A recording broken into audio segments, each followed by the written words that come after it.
I was looking forward to getting married. We were gonna have like the fairy tale life. We first met online, it was in June of 2017. Patrick was definitely movie star handsome. He definitely had the whole package. I am Jessica Devnani, and Patrick de la Cerda was my fiance. This was your engagement ring? Yes. It's beautiful. Thank you. He never got to give it to me. Patrick de la Cerda was planning his future. Him and Jessica were looking forward to moving towards West Palm. That's where Patrick's mother, Patricia, lived. And one day he came and he said, "Mom, this one is the one. This one is the one." And he was waiting for the ring. That morning just started off a normal morning for him and Jessica. They texted each other, "Good morning, I love you." He had got a phone call from his dad saying that there was a package being delivered at the gate. He thought it was the ring that was coming in that day. So Patrick then goes down, probably looking forward to this, right? Yes. He would usually call her, and that was about the time she was getting to work, which, made her worry. And it's like she instinctually knew something was wrong at that point. And why were you afraid for Patrick? I was afraid because of the threats that were made in the past. I'm making a phone call, I'm giving instructions, and I'm gonna have my plan put into action. You felt at that moment that something terrible may have happened. Yes. I left work right away to be on my way to check on Patrick. You get here as quickly as you can. Yes, I got up right along this path. I had to climb the fence.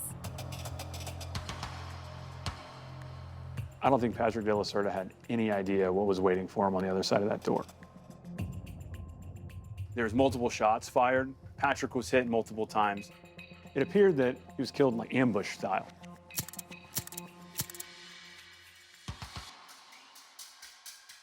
And I'll never forget the scene. Like, it's still in my head every day. My boyfriend's house is his dad's house. If anybody else is here. Is anybody else here? It was just the worst thing you could ever see in your entire life. Yeah, they said they're still very friendly. Clearly, this wasn't a random killing. Someone had a vendetta against Patrick. It was personal and it was planned. It was an assassination. My whole future was taken away from me. My whole world was taken away. Sheriff's officer, get in there, come on now!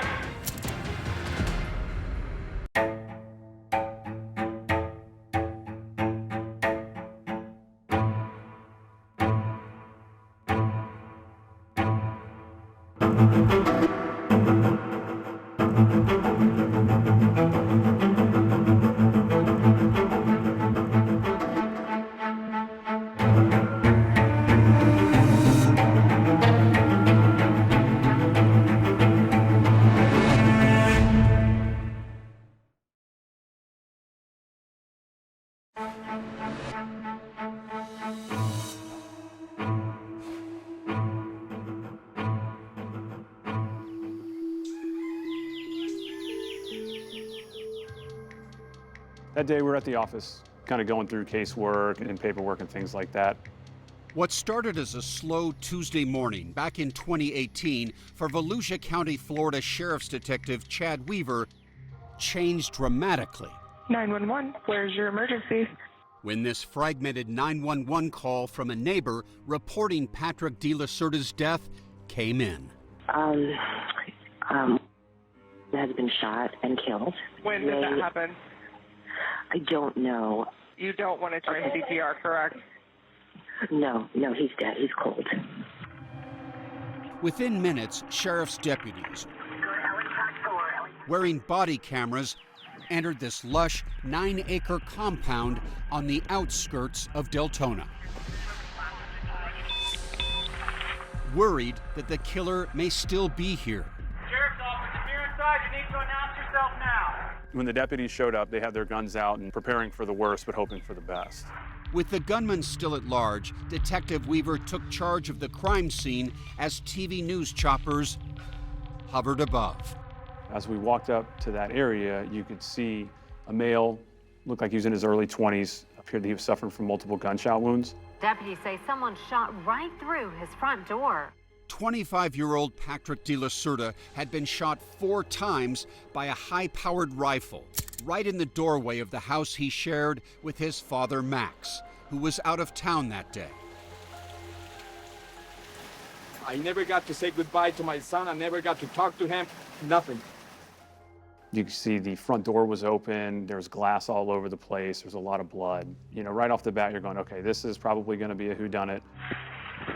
At the scene, Detective Weaver and several deputies approached a traumatized Jessica Devnani, Patrick's 29-year-old fiancée. My boyfriend's house and his dad's house. I was just walking in circles around like the front yard, just pacing up and down.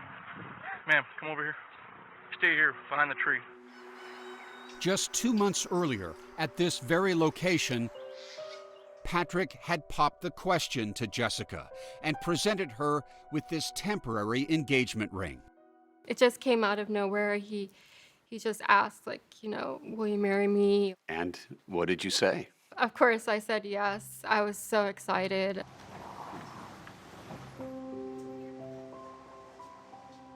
The marriage proposal couldn't have come at a better time for Jessica, who worked as a bank teller. Months earlier, she had ended a tumultuous 8-year relationship and then met Patrick on a dating app. We just fell in love like right away.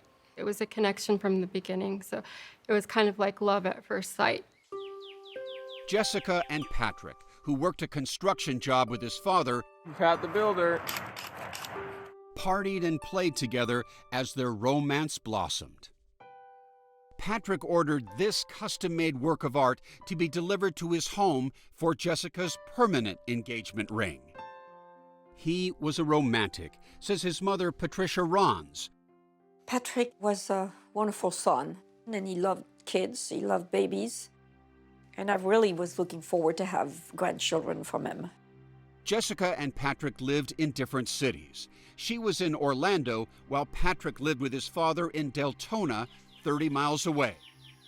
On the night of February 26, 2018, Patrick left her this sweet voicemail. I love you. Good night. Sweet dreams. Call in the morning. I'll call you. I'll send you a text when I wake up, all right? Love you. Good night. Bye. It would be the last voicemail she would ever receive from her love. The next day, a series of what seemed like random events would change everything. The first came when Patrick's father, Max, who was 70 miles away working on a construction job, received a phone call.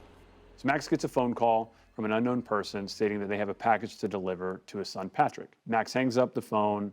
He tries to call Patrick. Patrick doesn't answer, so he sends him a text message. Hey, there's someone with a delivery. Max never hears from Patrick again after that. He never answers, never responds. Meanwhile, Max and Jessica kept calling Patrick with no luck. Jessica feared the worst because of those disturbing threats the couple had received. You're thinking he's been harmed. Yes. Yes, for sure. Max and Jessica rushed to the house. She got there first. I'm approaching the front door, and that's where his body laid. Patrick just laying there, and this big pool of blood, and he was just lifeless. Soon after Jessica discovered her fiancé's body, Patrick's dad arrived. He took us back to the crime scene with Jessica. my son was lying down there. His head was right there. His foot were still on top of this. So that means that he fell back. And that tells you the gunman was right here. Yeah, that tells me that the no gun, bullet can take a right-hand turn. Exactly, that guy was right there. My son saw this guy. He turned around, and the guy shot him because my son was just like this. My son was like this. Wow.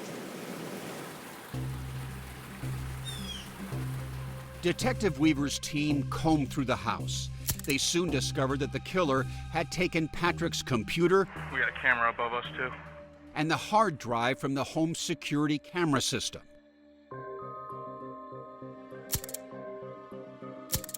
Investigators also recovered unique shell casings from 300 blackout ammunition, bullets often used in semi-automatic weapons like an AR-15.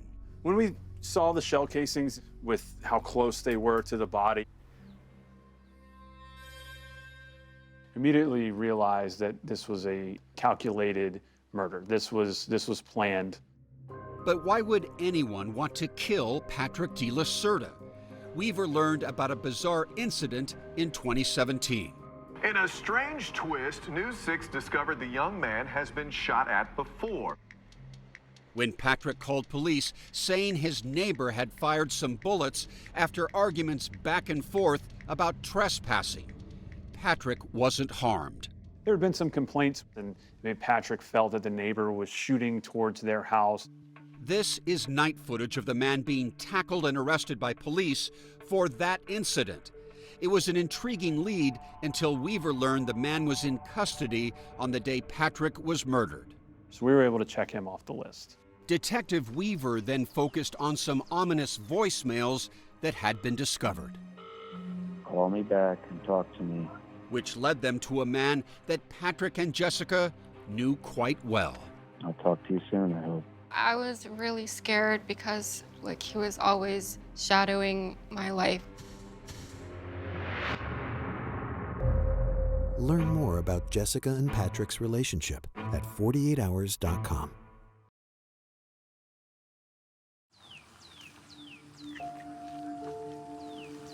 A couple in love with everything in front of them. Dreams of marriage and family about to come true. Jessica, look this way. Then came February 27th, 2018. When Jessica Devnani came upon her fiancé, Patrick de la Cerda, in a pool of blood at his home, shot 4 times at close range by an assassin. I think my mind just doesn't want to accept it. My whole future was taken away from me. My whole world was taken away. The ambush-style assault of Patrick made it seem like the killer was lying in wait.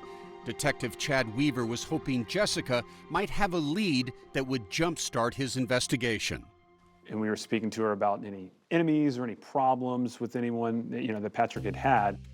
The detective learned that there was someone who wasn't happy with Jessica and Patrick's whirlwind romance. Who was that person? My ex, Gregory Bender. Jessica told Detective Weaver that right before she met Patrick, she broke up with Bender, her ex-boyfriend of 8 years. It was a breakup that he was not happy with. He was not accepting of it. It's almost like he never left. He was always shadowing my life. He was not accepting of it at all. He was very controlling. And as Weaver was about to learn, Jessica and Bender had a very complicated love-hate kind of relationship over the 8 years they were together. He could be very charming and manipulative. At 42 years old, Bender was almost twice Jessica's age when they first met online in 2009. He was a successful hedge fund manager who lived in this house in Windermere, a wealthy suburb outside of Orlando. He had a very charismatic personality. He was very intelligent. It felt like we'd known each other all our lives. He became my best friend. Was he a down-to-earth kind of guy? Not so much in the sense that he did like to show off. He loved fast cars and he loved guns as well. But what, if anything, did Gregory Bender have to do with Patrick's death? Detective Weaver wanted to know more. Patrick was middle-class, blue-collar, hard-working young man. Gregory, on the other hand, who's white-collar, well-educated, lived in a $750,000 house. Totally different people from totally different walks of life. Jessica told the detective that Greg Bender simply couldn't tolerate the idea of any other man in her life. She told a story about what happened when she briefly dated someone else after first meeting Greg. He did stalk the person that I was dating, and he described exactly where he lived, and he said that he would tie him up and harm him. So a relationship that had love in it now had a little bit of terror in it. I never feared what he could do to me, but I feared what he could do to other men. Despite his jealousness and verbal threats, Jessica accepted Greg's proposal to marry a few years into their relationship. I was in love with him at the time, and maybe I was a little bit naive at the time. I didn't want to find someone else. And there is another twist in Jessica's twisted relationship with Greg. In early 2016, he was having a procedure done at a local hospital. Jessica decided to drop by for a surprise visit. When she entered Greg's room, another woman was there. I was like, "What are you doing here?" She's like, "What are you doing here?" And I told her, I'm his fiance, and I showed her the ring, and then she showed me her ring. She's like, "I'm his wife." She was this woman, Damara Sanchez. He's secretly married to this woman? Yes. My heart just dropped. I couldn't believe it. I was in shock. Several days passed when Bender finally called Jessica and tried to explain that he had only married Sanchez so her son could go to school in the district where his house was located. He said, "I'm so sorry." And he told me that he had only married her as like a business marriage. He was just trying to help her out, and they had an arrangement together. At that point, Jessica had sort of had enough. So you end up giving Greg Bender an ultimatum. What was that? Yes, I told him that he had till the end of the year to leave her. He had to divorce her, not only leave, but divorce. Yes. But that business marriage line was just another of Bender's lies, and he stayed married to Damara. With that, Jessica finally ended the relationship in 2017. 1 month later, Jessica met Patrick and began dating him. But Bender was often on her mind. I was afraid that he would find out about our relationship. But just 5 months after dumping him, Gregory Bender came across our Facebook page. He immediately started messaging Patrick on his Facebook, threatening him, and he said, "I know where you live. I'm gonna harm you guys." Bender left ominous voicemails like this one. I'm giving instructions, and I'm going to have my plan put into action. What's he talking about? At that point in time, he had mentioned to me that he was gonna hire a hitman, or he was gonna do the job himself. And what job was that? To kill Patrick. Enough was enough. Jessica and Patrick had these tapes and text messages presented to a judge who issued this restraining order. Bender was ordered to stay away from Jessica and turn in his large collection of firearms to authorities. Did Greg Bender go away? We thought he did go away. We didn't hear anything, and we felt confident. Until, she told Detective Weaver, on the morning of Patrick's murder, Gregory Bender called for the first time in 2 months. He called my job that very morning. But Jessica said she didn't answer. So when she got the phone call and saw on the caller ID that it was Gregory Bender, flags started going up, and that's what made her so worried. Flags were also going up for Detective Weaver. He believed he now had a prime suspect in Patrick's death. And Weaver had an idea. Now was the time for Jessica to return Bender's calls, and investigators would listen in. She really wanted to solve Patrick's murder. So she did that without hesitation. Okay. Call him and put him on speaker. Hello? Hello? Detective Weaver was hopeful Bender might say something to implicate himself. You ruined my life. You got your revenge, and you ruined my life. What are you talking about?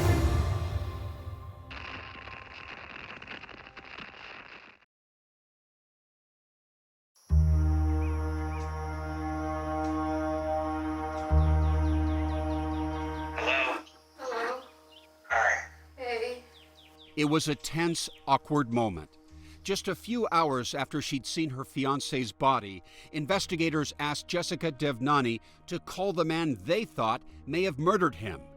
Greg Bender quickly spoke up. I saw what happened on the news. I want to tell you, I feel sorry for you. I just wanted to try to do everything I could to help the investigation. She reminded Bender about his previous threats. And we said, enough is enough. I can't do this. I'm going to hire a hitman. I'm going to kill him. No, that's not, no. I didn't say that. Did you ask him outright, did you shoot Patrick? I did. But that's why I want to find out if it is you. No, it's not. I'm your friend. I did not do this. Could you tell he was lying to you?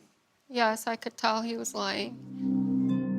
While Bender denied any involvement in Patrick's death, Detective Chad Weaver says there was enough evidence to arrest him, not for murder, but for violating that restraining order. We had seen that he had attempted to contact her twice at work, which we found was a violation of that injunction. Even with Bender behind bars for the night, Detective Weaver didn't have much to link him to Patrick's murder. Then he received a phone call from the attorney of Bender's now ex-wife, Demara Sanchez, the woman Jessica had first met in the hospital. And he said, she has some information that will be valuable to your case. Demara asked to meet Detective Weaver in a parking lot. She's very, very nervous. She didn't want us coming to her house. It turns out Demara had a pretty good reason to be nervous. She was about to provide a crucial piece of evidence. So we spoke with her, and she had told us that her and Gregory had gotten a divorce and she moved out in December of 2017. Around that same time, she had discovered what she believed to be a murder plan in a spiral notebook that she had seen Gregory writing in the past. A murder plan, handwritten in a notebook detailing an elaborate plot to kill. Demara said when she confronted Bender about it, he told her it was all a fantasy, and she forgot about it. 25-year-old Volusia County man is dead. Until she saw the report that the man Bender was supposedly fantasizing about killing had just been murdered. But once she told us about the murder plan, and that gave us what we needed to get into the house to see, what else was in there. Volusia County prosecutor Ashley Terwilliger says learning about the murder plan was a potential game changer if investigators could find it. So the next day, February 28th of 2018, they execute the search warrant at Gregory Bender's home in Orange County, Florida, in Windermere. Detective Weaver had some doubts. But almost as soon as he entered Bender's house, Weaver hit pay dirt. He spotted several balls of crumpled up notepaper. I looked in the trash can and I was in shock. It's like, there's no way that we just found this murder plan. The first thing I wanted to do was reach in the trash can, grab it. Weaver wisely held off while this paper was bagged and tagged for forensics. Later, when he was able to read the plan, it was just as Demara said, a detailed roadmap for murdering Patrick de la Cerda. Some of the first things in it were directions, and it actually had Patrick de la Cerda's address, Talon Boulevard. Weaver took us to the crime scene to explain how the plan matched the actual murder. This road leads down the side of the property. It's off of Howland Boulevard. This is important because the dirt road that was drawn on the murder plan runs down the side of the property. It's pretty heavily wooded down this way, so I think he walked on foot until he got to this opening. And this is the area that we believe Gregory Bender accessed to sneak up on our victim. The sketch of the property was spot on. The plan was evidence of Bender's obsession with detail and compulsion to kill, says Weaver. The plan read, put duct tape on the bottom of a second pair of shoes so no tread prints. Wait for confirm that he is alone. Then turn off cell phones and dispose of clothes, plate, tracker, gloves. With the murder plan in hand, Weaver had a powerful case against Bender. And with the discovery of this ammunition, there was now a direct link to those unique bullet shells found at the scene. They find that arsenal of 300 blackout ammunition. Remember, Patrick was shot 4 times with that type of unique ammo, but only 2 shell casings were recovered at the crime scene. That's what made another discovery by investigators at Bender's house so important. They find a shell casing in a desk drawer, essentially a junk drawer. The casing matched the 2 recovered shell casings from the crime scene. Short of actually finding the murder weapon, In my opinion, I think that was probably the most important piece of evidence that we found.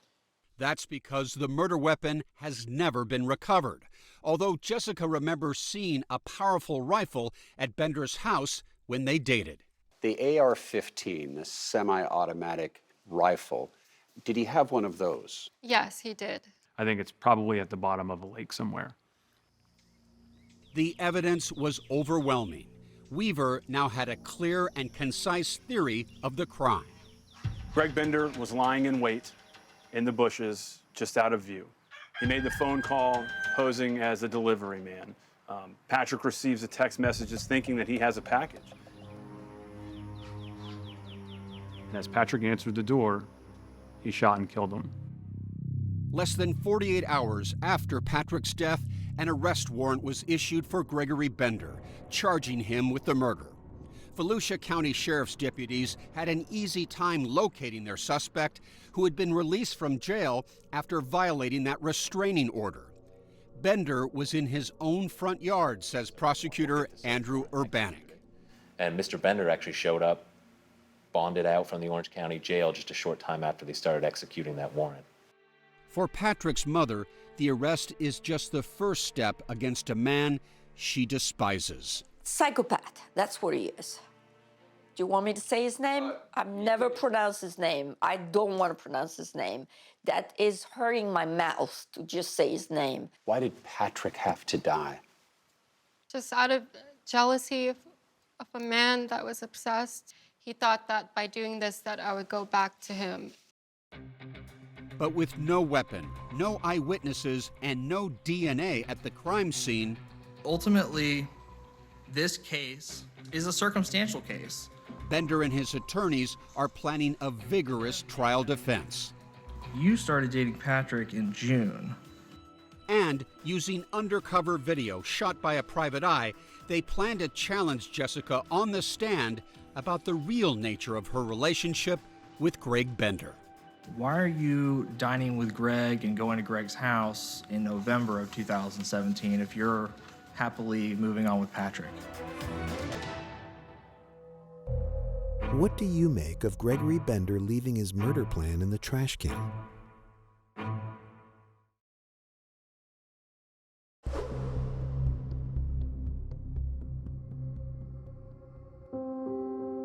Two months after Patrick de la Cerda was gunned down as he went to his front door, expecting to pick up that engagement ring for Jessica Devnani, He got me the perfect ring. she was finally able to put on the ring at her 30th birthday celebration, a surprise finally delivered by Patrick's family. Why do you wear that ring today? I wear it because Patrick will always be the love of my life. And Jessica will be wearing the ring at the murder trial of Greg Bender, her former boyfriend who stands accused of stalking and killing the man she had hoped to marry. All right. This day could not have come soon enough, says Patrick's devastated mother, Patricia. Jessica and I, we felt victimized every single day for 3 years and a half because we have no voice, absolutely no voice. Prosecutor Ashley Terwilliger is now the voice Patrick's loved ones had longed for as she began her opening statement. Patrick de la Cerda was the victim of a murder, a detailed and meticulously thought out murder plan, and a tragic ending in which he was shot 4 times in the head, face, chest, and hip. Defense attorney Richard Parker says the state's case is no slam dunk. And we'll show that there's more than just 1 or 2 people that have motive and opportunity in this case. Jessica is the prosecution's star witness and will be the first to testify. It was really hard. I was really nervous. Jessica describes for the jury how Gregory Bender was a man consumed by jealousy, who made many threats. He would message me saying if I didn't leave Patrick, he would harm Patrick. And Jessica read one of those threatening texts for the jury. Think about it. If I don't hear from you or the cops, call again. I'll just do what I said and move on.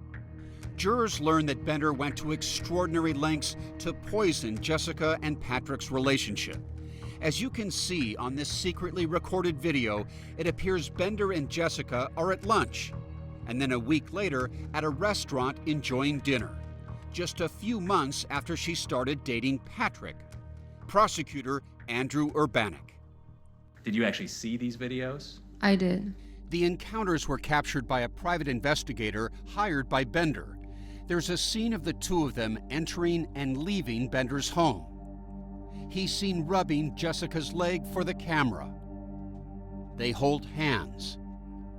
And here, he leans in for a kiss. It felt really odd. I felt like he was trying to put on a show because he kept trying to get close to me and trying to hold my hand, which he never used to do. I was like, what are you doing? I was like, we're just friends right now. What are you trying to do? But prosecutors say the video was all a setup. What did he do with it? He had given it to Patrick. Did that cause some strife between you and Patrick in your relationship? Yes. We had a fight and we had broke up for a few days. Did the two of you end up getting back together after that? Yes.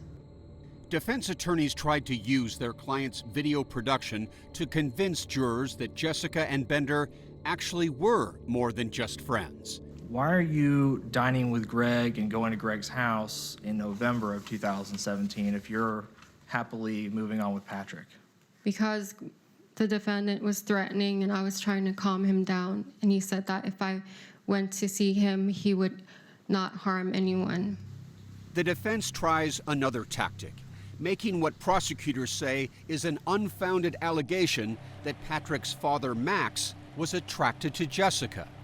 Did Max de la Cerda comment in a very positive way regarding your appearance? Same objection, Judge. Still hearsay statement. Would you say you have a good relationship with her? I didn't have a relationship with her at all. That led to a combative cross-examination when Max took the stand. What you're asking is making no sense. I don't think that has nothing to do with Patrick's murder. And the defense implied he may have had the motive and the opportunity to kill his own son because of discrepancies in his whereabouts that day. Your girlfriend said that you were in fact staying with her. Is it her memory that's wrong or is it yours? It might be mine, sir. I'm constantly on the go. I work here, I work there. I don't keep track of phones. I don't keep track of time. So what point are you trying to make? I don't know. They wanted to blame it on Max, and you can tell he's angry that his son was killed unnecessarily, violently, horrifically, and now he has to be in a room with his son's killer. Throughout the trial, Bender remained stoic until his ex-wife Damaris Sanchez took the stand and spoke through an interpreter. Were you married to Mr. Bender? ¿Usted estaba casada con el señor Bender? Sí. Yes. During Damaris' testimony, Bender broke down, showing emotion for the first time in the trial. And jurors heard her audio interview with Weaver about the murder plan. It was a plan to kill the guy, I guess. The guy's Patrick. Yeah. During a break in her testimony, Bender appears to say, "I love you" to someone in the gallery and is admonished by an official. Don't talk to anybody in the courtroom. When Detective Weaver took the stand, the defense grilled him about the lack of forensic evidence in the case. How about any hair or skin or DNA, anything like that from the scene that was helpful to your investigation? No, sir. Prosecutors responded by calling cell phone experts who could connect Greg Bender's personal phone to a burner phone that was tracked to a cell tower near the murder scene. So the burner phone is the cell phone that made the call to Max de la Cerda that morning at 7:18 a.m. Yes. The state would rest at this time. Thank you. After the prosecution rested, Greg Bender chose not to testify. Are you comfortable with the decision you have made? Yes. Thank you, Your Honor.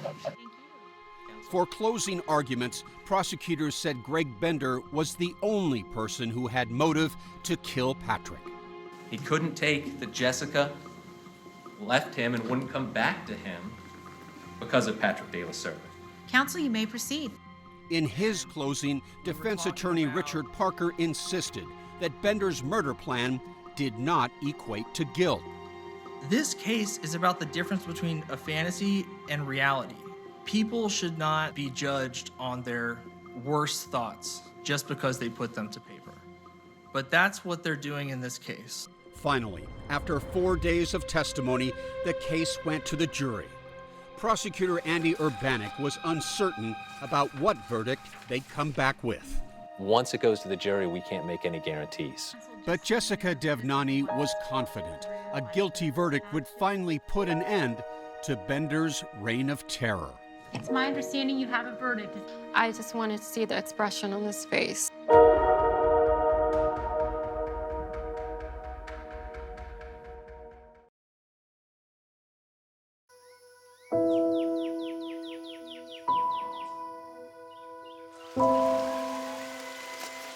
This is where my son lives. Go ahead.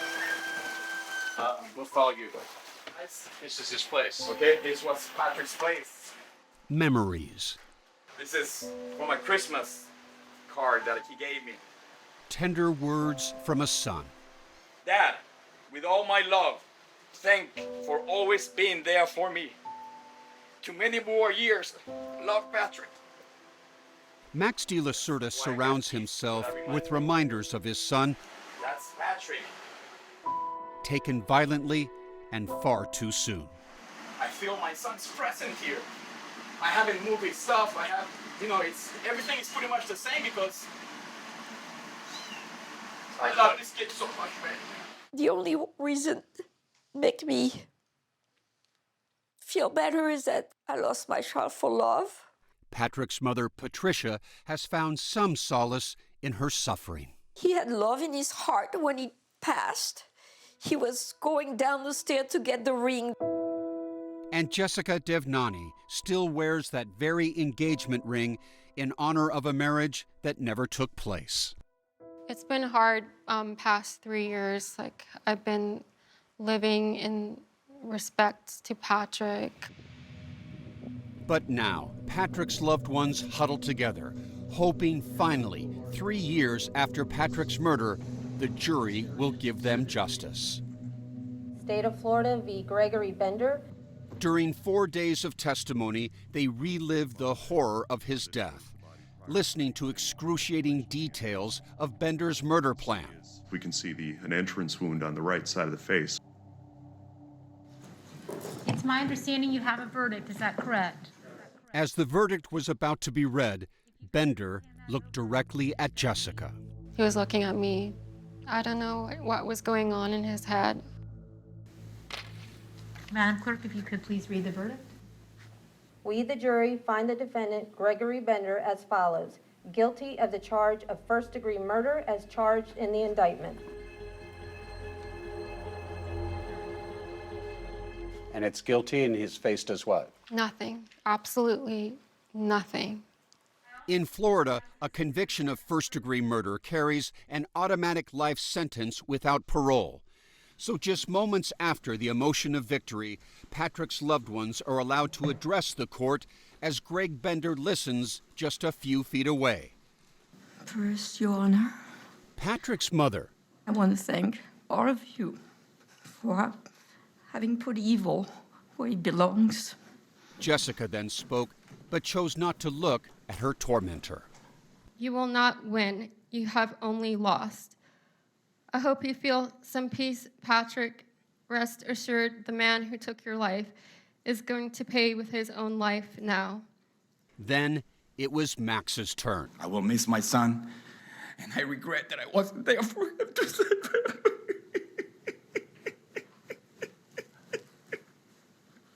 Remember that during the trial, the defense shamefully tried to suggest that Max may have been involved in his son's murder. I hope they keep you in jail until you die there. Until you died. Because the moment you step out, I'm going to finish you off. I'm going to peel you like an onion. The same thing you did to my son. Mr. Davis, sir. Max, you have to address the judge. That? You have to address the judge. I will miss my son. He was a beautiful soul. A beautiful kid. And with that, Greg Bender was carted off to prison for the rest of his life. He lost everything. He's not going to win again, ever again. Jessica and Patricia are angry that this restraining order they felt would offer protection for Patrick turned out to be worthless. My son would be today alive if the restraining order had been enforced by the law enforcement. Bender had been ordered to turn over his gun collection to the Orange County Sheriff's Office. He never did. And without probable cause for a search warrant, law enforcement lacked the authority to seize those weapons. It failed us. It failed Patrick. Now behind bars, the days of Greg Bender lurking in the shadows of Jessica's life are finally over. Will you go on with life as Patrick would like you to do? I will. I will go on for Patrick. I will live in his happy memories close to my heart. 1 week after Greg Bender's conviction was what would have been Patrick's 29th birthday. Patrick's mom and I, we went out to the cemetery in West Palm Beach, and we just celebrate his life. We brought some cake and we brought some champagne. And What did you say to Patrick on his birthday when you were at his grave? we finally did it. We got the guilty verdict. We always tell him we love him. We will always love him.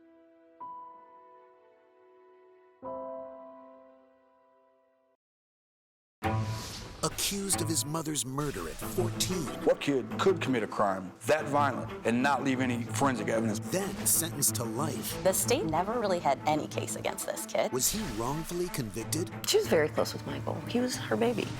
48 Hours, next on CBS.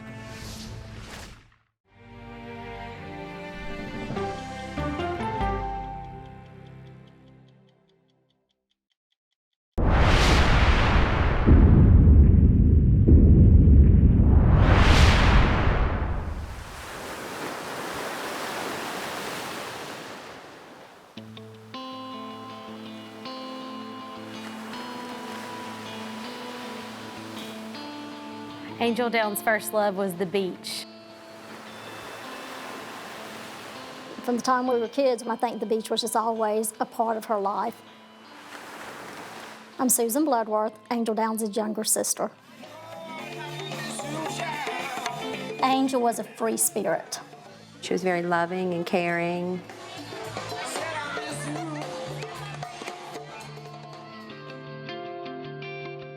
Angel was a beautiful person with a very, very big heart.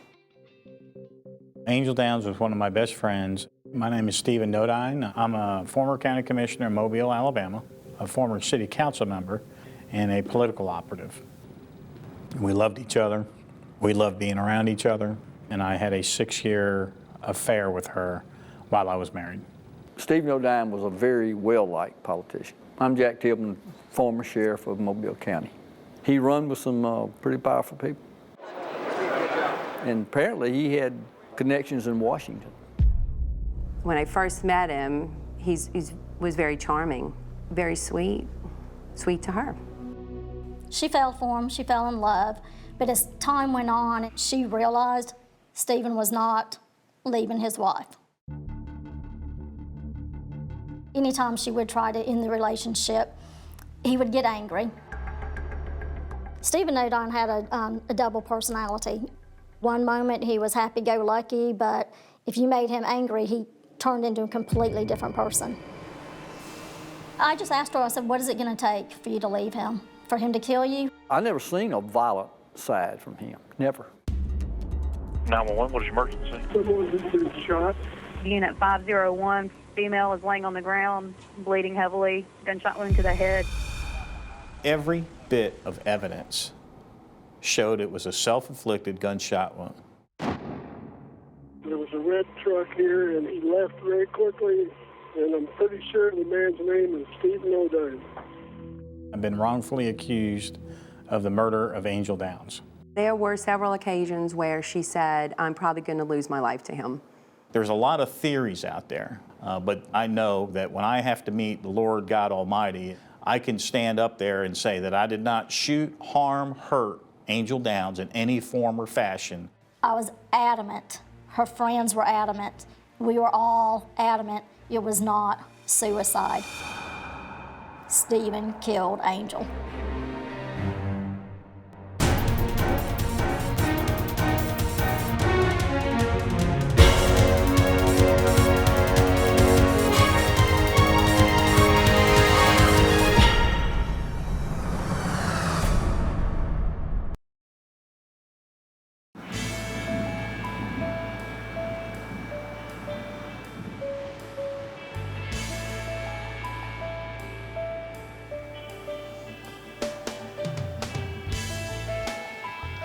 Angel Downs was hard to miss. Her friends joked about her startling good looks. They called her Barbie. And her love of the beach kept her close to home in Gulf Shores, Alabama. We were best friends. We did everything together. Susan Bloodworth is Angel's younger sister. If you saw one of us, you saw both of us. We were just very tight, very close. Angel was 45. She sold real estate in Gulf Shores and lived in one of those quiet subdivisions where nothing much ever happens. By all accounts, she was happy except when it came to affairs of the heart, emotionally and physically. She was born with a rare, life-threatening heart condition. May I ask about the heart condition? What was it? Thelma Hinckley is Angel's mother. Her heart was the size of a man 65 years old, and she was 18 months old when we discovered that. Because of her heart trouble, Angel could never have children. Her animals were indeed her babies. Winston, her cat, now lives with Angel's sister Susan. He's all we have left of Angel. The emotional heartache in Angel Downs' life began on the beach. In 2004, she met Stephen Nodine on a weekend here centered around a storied local tradition called mullet toss. My God, you don't know what mullet toss is? I'm not from around here, sir. What is mullet toss? Mullet toss was a event. We toss a dead mullet. One year it's from Alabama to Florida. Next year it's from Florida to Alabama.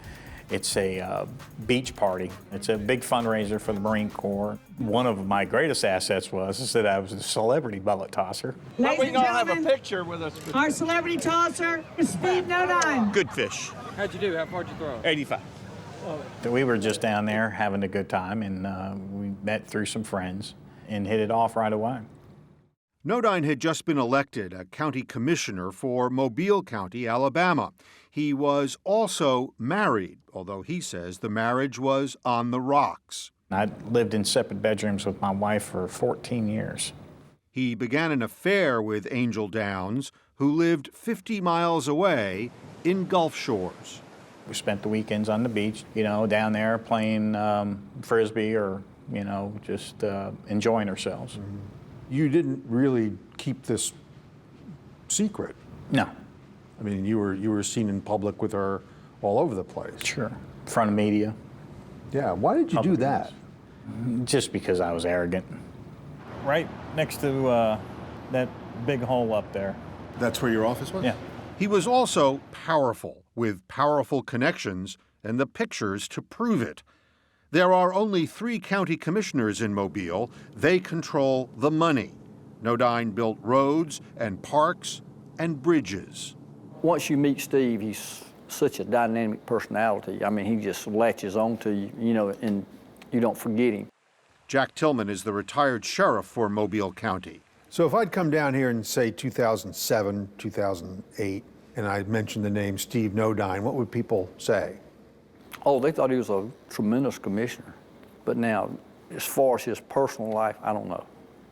I didn't run with him in that way. We were political friends. When Nodine was running around with Angel Downs, her best friends, Emily Simmons and Kayla King Donald, saw them together frequently. He was very nice, very polite, very loud, attention getter, wanted attention, life of the party. Everybody look at me. Did you like him? Yeah, I liked him. He was very nice. He just had that hold on her that I can't explain. We wanted to spend the rest of our lives together. We loved each other very much. They had their ups and downs and even broke up a few times. Angel didn't like the role of the other woman, and she insisted repeatedly that Nodine, who was not just married but was the father of a young son, get a divorce. Desperately, she wanted him to get a divorce. She was in love with him. And Nodine promised he would.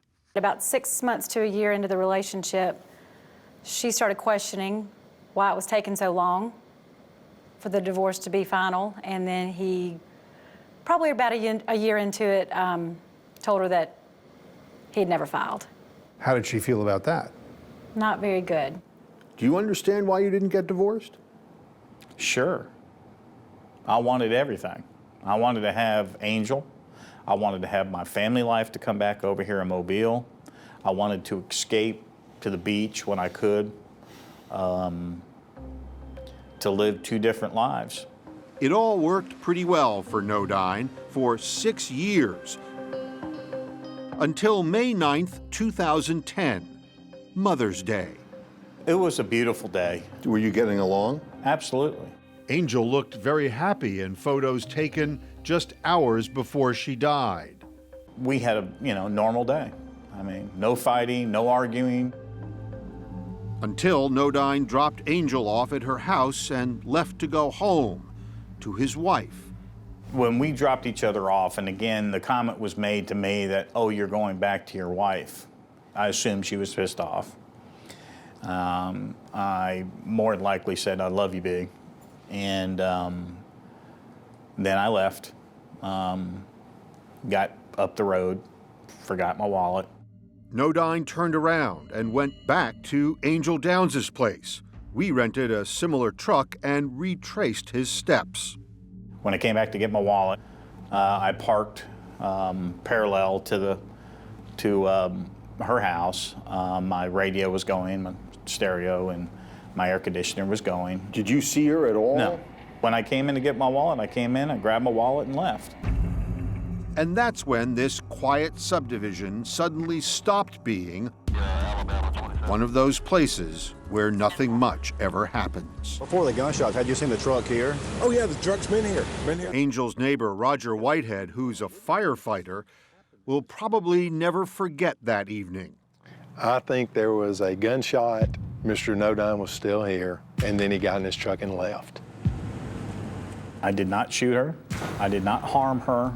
She took her own life. She's not here to accept that responsibility.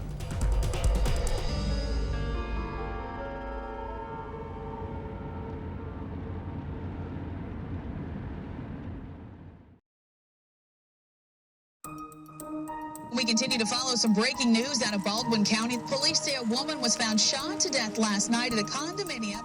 Even before police had a solid theory about how Angel Downs ended up shot dead with her own gun in her driveway, DA Judy Newcomb was on the case. The sheriff called me about 11:30 and told me what had happened. Ma'am, if you would, just step back, okay? Police in Gulf Shores, Alabama, wear body cameras, and they recorded the scene that night. I think they were still examining the issues of whether it was a suicide or a homicide. Why weren't they sure?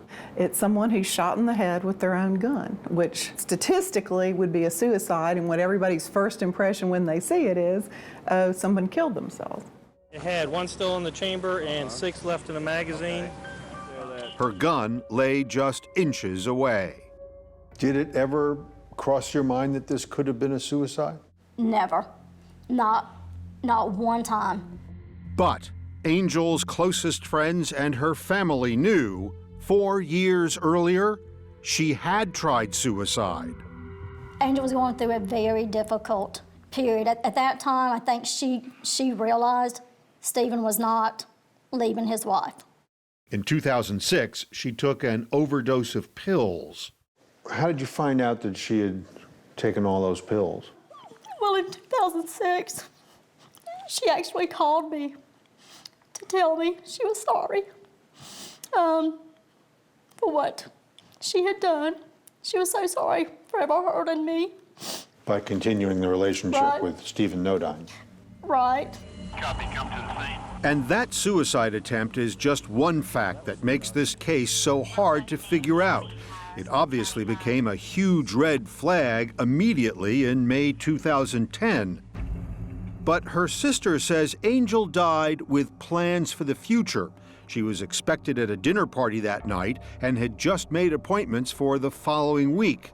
It looked nothing like suicide to Susan Bloodworth. If she was going to do it, she would do it peacefully. Take pills, go to sleep. Not take a gun and shoot yourself. Mm-hmm. I hate to say, you know, she was vain, but Angel was vain in the sense that she wouldn't want someone to see her that way, you know, to find her that way. She was found face up in a pool of blood in the middle of her driveway for all her neighbors to see. I had a neighbor come to my door. I lived just around the corner, and she told me someone had been shot, and she knew I was a nurse. Ann Myers came running. She knew right away what she was looking at. I knelt beside her, and I did an assessment like I normally do. I looked at the wound and pretty much figured out it was a fatal shot. Stephen Nodine was nowhere to be found. Remember, he says he drove off moments earlier after getting his wallet from inside Angel's condo.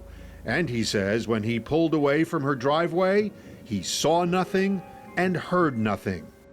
My radio was going, my air conditioner was going. Somebody, you know, one of the people said it sounded like a firecracker. I have horrible hearing to begin with. If I would have heard it, I would have known. If I would have seen her, I would have stopped and did everything I could to help her. A few hours later, Nodine got a call from a friend saying the police wanted to talk to him.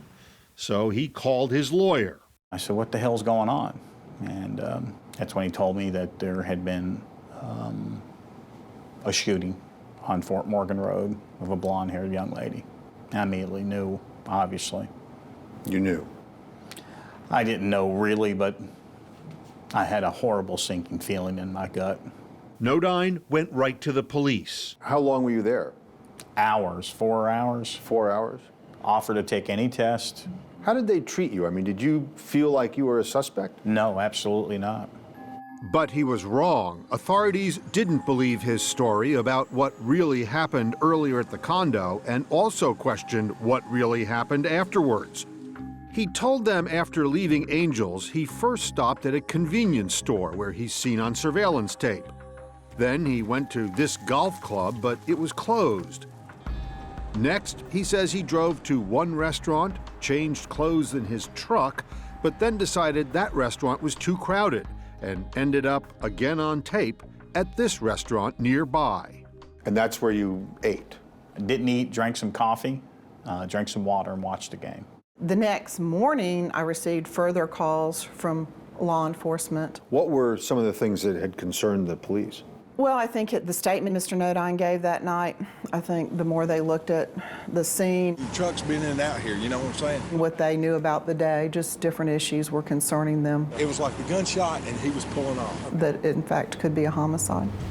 And then things started moving more quickly than anyone had seen before. Just 2 weeks after Angel's death, What have you been indicted for?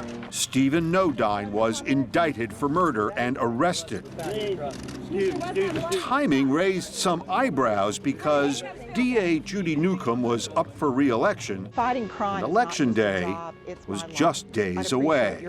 Nobody gets indicted on a murder charge 2 weeks after the murder. Dennis Nisley was Nodine's lawyer.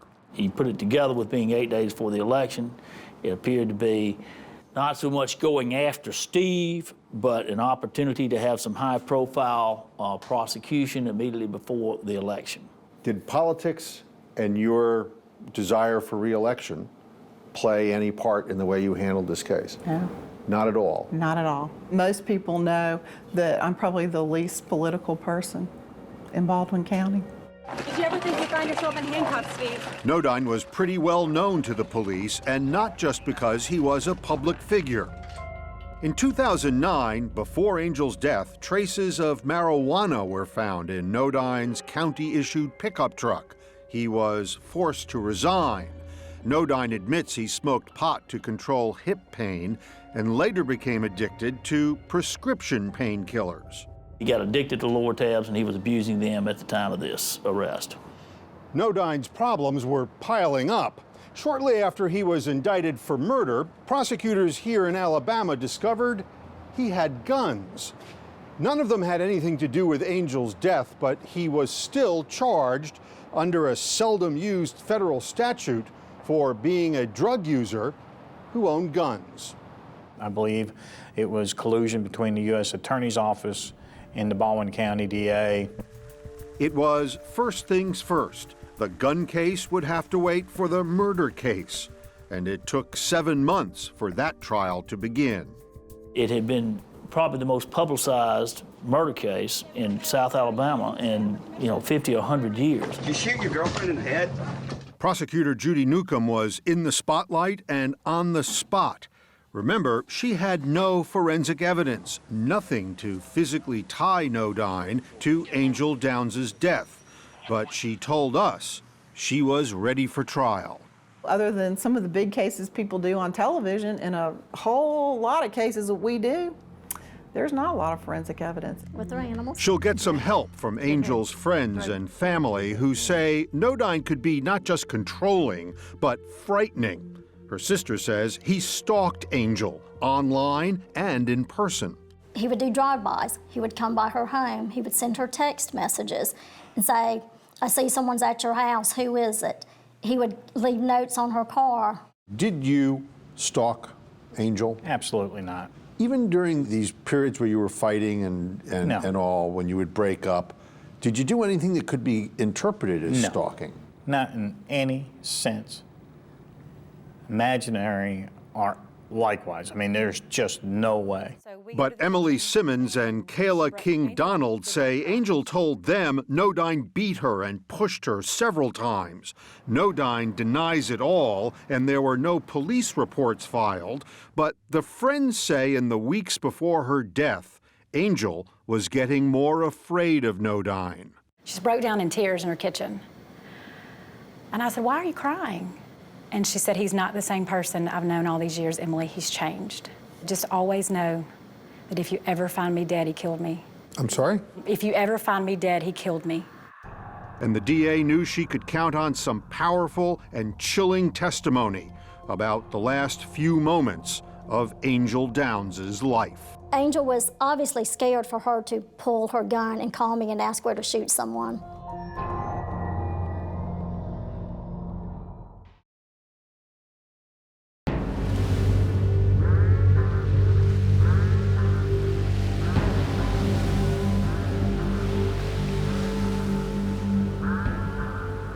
I think of Angel Downs every day. I think of her when I walk on the beach. I think of her almost every chance I get. And that is something that I'll miss for the rest of my life. Prosecutors have spent 7 months preparing the case against Stephen Nodine for murdering Angel Downs, and the trial is about to begin. He told me that he misses her every day and seemed to be crying. Seemed to be.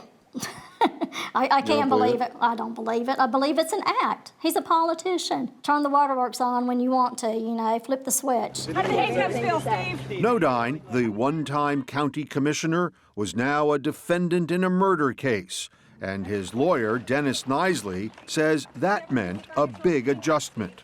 It took a while for Steve to get out of the mentality and the mode of I'm a person in a position of authority into I'm a person charged with a crime, murder, and I'm fighting for my life. I'm used to being in control, but certainly I'm at a loss here of my destiny. His destiny would be determined by others, a judge and jury. What made me nervous leading up to the trial is that there was no smoking gun. In December 2010, prosecutor Judy Newcomb opened her murder case against him, and she says there's plenty of circumstantial evidence, starting with the position of Angel Downs' body. The biggest thing that struck everyone as extremely strange is that Angel's hair, literally her hair looked like it had been laid out, as opposed to someone falling back. And Ann Myers, Angel's neighbor, the retired nurse, thought so too. Her hair was just a perfect, like somebody combed it out like a halo, which I've never seen before, in a trauma case. Newcomb's theory was if Angel had shot herself, she would have crumpled to the ground and her hair would never have ended up arranged like that. To the DA, it looked as if someone had staged the scene. She tried demonstrating by falling backwards onto the floor herself, right here in this courtroom. It would have been a dramatic moment for the prosecutor if only it had worked. Her hair flayed out exactly like Miss Downs did, so showing it was not staged. It was just that's what happens when ladies with long hair fall back. You must have been quite pleased with the way that turned out. It was a positive time for the defense there. A positive time. Yeah. It didn't come out as clearly as maybe you would have hoped. Clearly is the Right. good word. Yeah. But I do not think it was the failure that it was reported to be. Newcomb could still try to get the jury to focus on what happened just before and just after Angel's death. Well, that was that night. Angel called. It was Mother's Day. Angel's sister Susan got a call that evening from Angel, but she was busy and ignored it. And then she got a second call. All she said was, if someone's trying to break into your home, where do you shoot them? And I said, the chest, the largest part of the body. And I said, is it Stephen? She said, no, it's not Stephen. But Susan feared the worst. And I said, if you can't tell me who it is over the phone, send me a text in case something happens. I know what's going on. Had she texted you? When I looked at my phone, I actually had a text from Angel that said, Stephen Nodine is here. My heart sank. 6 to 7 minutes later, we have a 911 call and she's dead. So what do you think happened that evening? I don't know. I've played it in all scenarios, but at the end of the day, I don't think she was the one that pulled the trigger. I don't know what happened. I don't know if she came out to threaten him with it and he turned it on her. There's only 2 people that know, and now only one. So, exactly where was Nodine when the shot was fired? This man might well know. Roger Whitehead is the neighbor who lived across the street and a few houses down from Angel. He heard the shot, and as he told the police that night, he rushed outside. When the gunshot went off, I heard it. I stepped outside, and he was pulling off that way. It is a critical point in this case, because if Nodine's truck was still in front of Angel's house after the shot was fired, he would have been in a position to have killed her. And that's just where Whitehead told us he saw the truck, making a U-turn, as we demonstrated. He would have been coming out of the turn at an angle that was nearly directly facing me like this, and then proceeded to leave. But Nodine insists he left as he always did, by first driving all the way around this traffic island, as we did, then passing in front of Whitehead's condo on the way out. And he says he heard and saw nothing since his radio was playing, the air conditioner was on, and the windows were rolled up. So there's really 2 ways to get out of there. You could have pulled around that end of the cul-de-sac, or you could have just made a U-turn. I know exactly what I did. I pulled around the cul-de-sac. That would mean that when the shot was fired, Nodine was more likely around here, hundreds of feet from Angel's driveway. But Nodine could be in trouble if the jury believes he was much closer to Angel's at the time of her death than he said. But he got a boost for his case that Angel shot herself from the autopsy report, which listed a potent mix of drugs in her system at the time she died. When you have Ambien, and you have Xanax, and you have Adderall, and you have alcohol, and you've got health issues, that just pushed her over the edge and she killed herself. No, you don't call and ask where to shoot someone who's trying to break into your house, and then you're gonna go and take pills and go shoot yourself in the driveway of your home. I mean, Angel was calling because someone was trying to get into her home. That someone was Stephen Nodine. In most cases, the medical examiner's opinion helps jurors decide the manner of death. But this case isn't anything like most cases.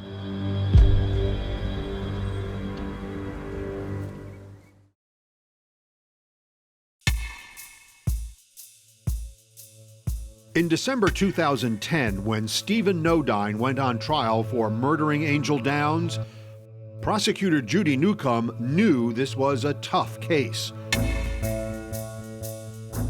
For starters, the state's own medical examiner could not settle on the circumstances of Angel Downs' death. There's no doubt that the fatal shot came from Angel's own gun, but that's about all that's clear in this case. Alabama medical examiner Eugene Hart came to this courtroom to testify for the prosecution. He's the one who performed the autopsy on Angel. When he came to court, he said from a forensic pathology standpoint, everything indicated it was suicide. But he didn't call it suicide. Didn't. He called it what? Inconclusive. Inconclusive, which could mean suicide, could mean homicide. Knisley says the prosecutor tried to influence Dr. Hart into not calling Angel's death a suicide. Pressure would not be the word. May have influenced him. Okay, influenced him? Well, pressure, it has a negative connotation of some maybe impropriety. But Newcomb says she just asked Dr. Hart to review the evidence. I never tried to influence his decision about a suicide. What we did try to say is we'd like you to really examine this case to see if you can reach a decision.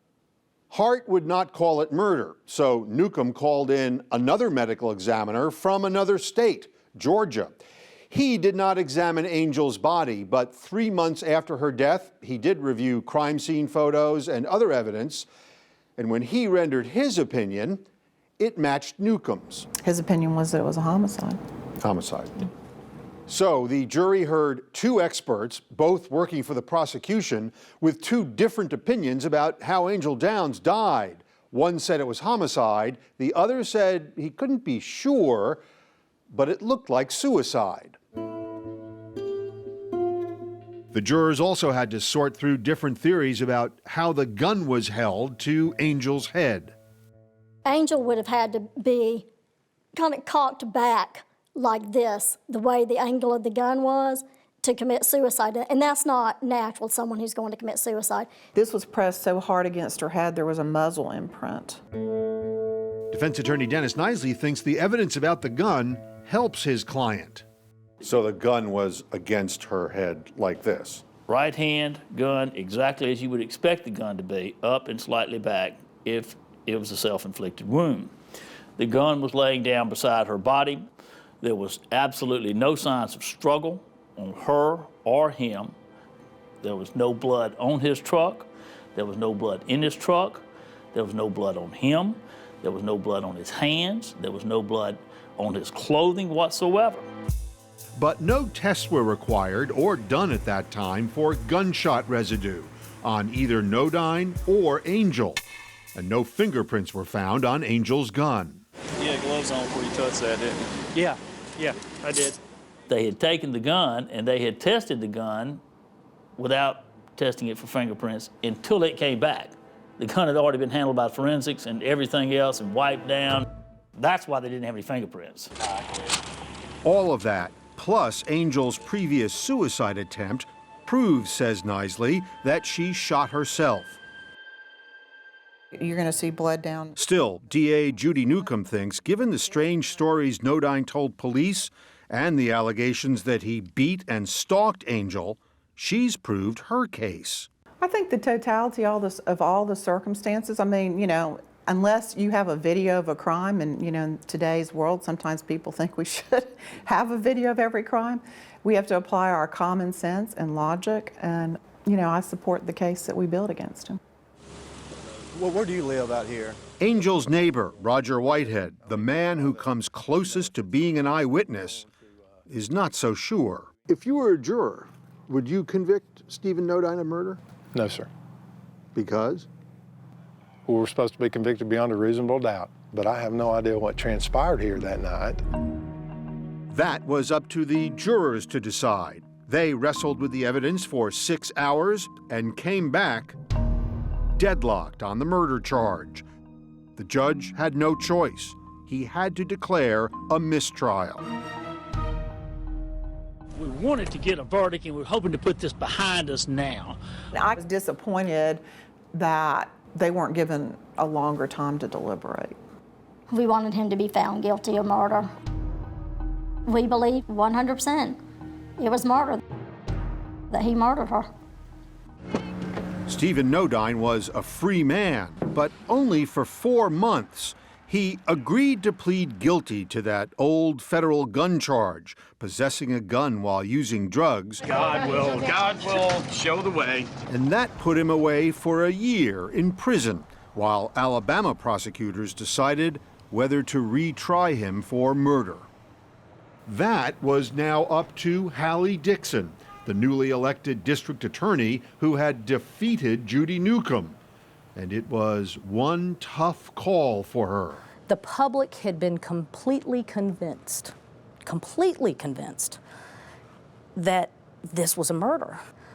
I had law enforcement and a chief of police and investigators telling me that it wasn't a homicide, and that's tough. Dixon convened a new grand jury to examine the case. After hearing the evidence, there was a decision. Stephen Nodine would not be charged with murder again. Our grand jury returned an indictment for criminally negligent homicide. In Alabama, that's not a felony. It's a misdemeanor that says Nodine was partially responsible for Angel Downs' death. That but for him that night, that day, she would still be alive. And that was the question. It's not a matter of proving suicide. It's a matter of proving whether or not there was a homicide. And when I have no evidence, physical evidence, that is consistent with somebody else being the trigger person, then as a prosecutor, I don't bring a case on that. There we are right there. There's the whole family. Angel's family was furious that Dixon was not refiling a murder charge against Nodine. I think Hallie Dixon sabotaged the case. That's exactly what I think happened. They would not rest. And we were ready to go through another trial, no matter how hard, no matter how difficult it is. Angel's dead. Angel can't speak. You know, we're the only people who can push for her. So they went over Dixon's head. They appealed to the Alabama Attorney General and demanded a special prosecutor. They won. A special prosecutor was named, took the case away from Dixon, and decided to retry Stephen Nodine for murder. And how did you feel then? We were elated. We're like, thank Thought we had God, a you chance, know, hopefully, finally, maybe we can get justice and, get somebody who's going to take this case and move forward with it.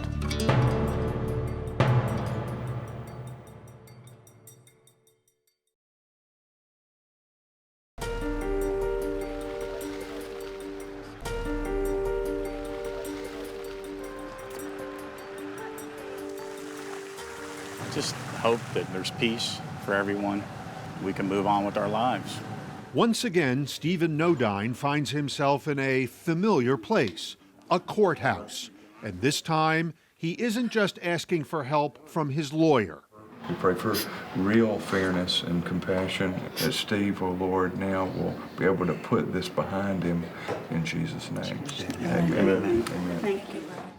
But Susan Bloodworth thinks his attention should be directed elsewhere. I say that Stephen Nodine is on track for a one-way ticket to hell. And that's honestly where I'd like to see him. But in this case, neither side's prayers were answered. Special Prosecutor David Whetstone was set to try Nodine again for murder, but they were all in court because there was a change in plans. There was a plea deal and a remarkable admission from the special prosecutor. Do we have proof beyond a reasonable doubt? No. That was the basis of the plea. A sudden turn today in the Steve Nodine murder case. After more than 2 years of trying to convict Stephen Nodine of killing Angel Downs, the state of Alabama dropped the murder charge and a stalking charge. In return, Nodine pled guilty to a much less serious charge, perjury for lying on a legal form. He also agreed to plead no contest to a charge he harassed Angel Downs with emails and text messages. So you got what a lot of people might consider a pretty good deal. Do you think it's a good deal? No. Why? Because I was innocent of all the charges. He was ordered to spend 2 years in jail, and even then he was just barely incarcerated. He spent nights and weekends in the county jail. He spent his days working for his lawyer. It was a far cry from his one-time high-flying, high-powered life. What do you do here? What's your job? Manage the office. It's a different life than you were used to, but do you like it? No. What would you rather be doing? I'd rather be back in politics and working and help shape some of the future of South Alabama like I was before. But that will have to wait. Nodine's only real responsibility now is to be sure he makes it across the street to the jail every evening and on time. Angel's family had been hoping for a lot more. He got off very lightly. treatment. He got special treatment. It goes back to politics. Stephen's a politician. You know, he's very persuasive. What sentence should he have gotten? There's no sentence good enough for him. There is nothing that will ever bring Angel back. She's gone. I think he should have been sentenced for murder. We have to accept what happened and move on. There's Angel's graduation picture. Angel's family will move on, but they will carry with them a grudge against DA Hallie Dixon, who declined to prosecute Nodine for murder. She's got a lot of similarities with Stephen Nodine. You know, the two would make a great couple. No family wants to believe that their loved one killed themselves. That family has the additional pressure of they're very strong in their faith, and I think there are religious reasons for some folks that suicide is unacceptable. Show us the proof, show us the documentation. We have a hard time accepting what Hallie Dixon did to this case. There's absolutely no way that Mr. Nodine could have shot, staged a crime scene, and still been blood-free and speeding off within the seconds that were talked about. Dixon says a lot of people would get the answers they still seek had she been allowed to prosecute Nodine, even for the misdemeanor, criminally negligent homicide. The way it went down, I think it has left people going, well, what happened? What happened? What happened? And it was a little frustrating for me, because if it had gone to trial, the truth would be there. Almost everyone is frustrated with the way this case turned out, but perhaps no one is more dissatisfied than Angel Downs' family. They are still hoping for answers from Stephen Nodine.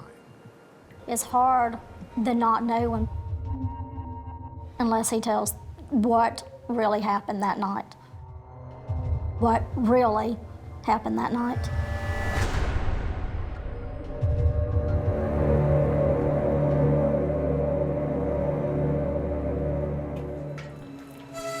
Stephen Nodine ended up back behind bars full-time when he violated the terms of his work release program, mainly by missing his curfew. In October 2014, having served his 2 years, Nodine was released from jail.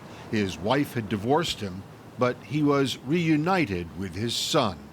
I'm going to spend time with my son. I have to find a job. I'm hoping people realize that people make mistakes in their lives and have forgiveness, as I forgive those who wrongfully prosecuted me. Nodine was arrested just before Christmas for leaving. It didn't take long before Nodine ended up back in court again. This time, he violated the terms of his probation. He left the state without permission and failed a drug test. Nodine pled guilty.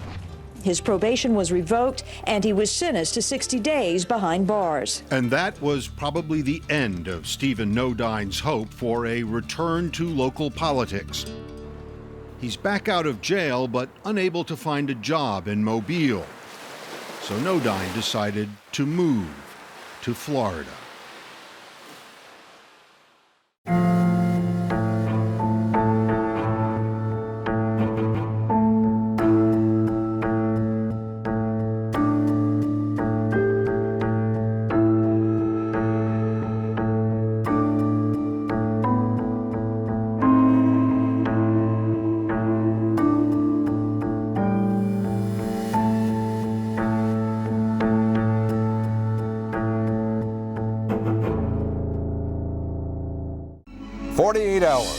We take you there.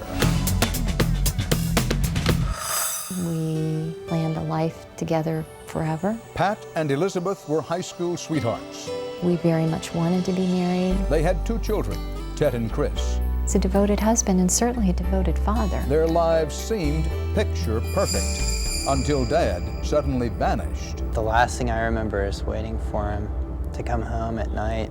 Then they found his suicide note. Please tell the boys I will watch over them from heaven. His family was sure he was dead. If he was alive, he would never be able to leave my brother and I behind. Now, after 15 hard years on their own, My first thought was, could this possibly be true? a stunning discovery. She called me and said, Elizabeth, sit down. Russ Mitchell and Harold Dow investigate. I think Pat may be alive. Dad's double life.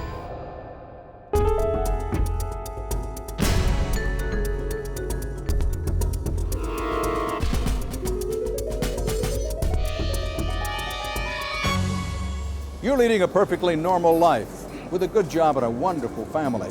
And things seem to be going along just fine. But then comes a problem. It hangs on, you can't solve it. Truth is, after a while, you can't even face it. Then one day, suddenly and with no warning, you vanish.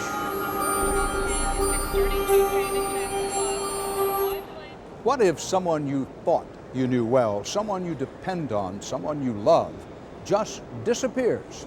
That is precisely what happened to a devoted husband and father who became desperate for a way out, leaving those closest to him to wonder what really happened.